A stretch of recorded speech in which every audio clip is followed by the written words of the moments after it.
Good morning, everybody. Today we'll be discussing the revolution that took place in Tunisia and Egypt, and just discussing the readings that we went over as a class. So, just to start us off, with question one, with recent racial controversies in the United States, such as the NFL protests and the new Nike campaign, what kind of similarities and differences do you think we would have as a country if the death of Khalid said happened here? How do you think social media would play a role? Obviously, we are a country that's allowed more freedom with what we say and what we do, and obviously there's more freedom in technology. So, how do you think we react right now? We have some controversies dealing with police brutality. How do you think something as far as something as large as the Cleat said death? How do you think people would react here in the United States? Which would lead me into my second question. In extension of the first question, do you think things would have played out differently if Tunisia and Egypt were as technologically advanced then as we are now? Obviously, we know that at the end of the revolution, almost 2 million Tunisians had a Facebook, but at the start, it was very uncommon for people to have Facebook and to be connected in that way. Um, how do you think it would be different? Do you think different platforms, different social media platforms would have been more prevalent? Do you think people would be more open with their ideas? How do you think it would? How do you think it would work differently? Which then leads me into my third question. What do you believe played a bigger role in starting the revolution? The presence of the people online sharing the information and their ideas?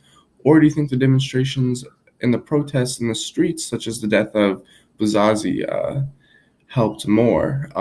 Obviously, in the readings, it was said that both helped, both the sharing of the ideas, sharing of information, where people were meeting. That was all very important with online, but also there was sacrifices made by people in the streets and demonstrations. There was peace protests. There was obviously non-peaceful protests. The death of Bouzazi, where he lit himself on fire, then was reenacted later in Egypt by four others in protest of their dictators. How do you think? Which one do you think played a bigger role? Obviously, the sharing of information was crucial in order for the protests in the streets, but then also the protests in the streets were what was being seen more heavily by leaders at the time. So, how do you think that all worked out? Which then would lead me to my fourth question. How do you think political events around the world in history could have been different uh, if they had access to technology that the Tunisians and Egyptians people had at the time?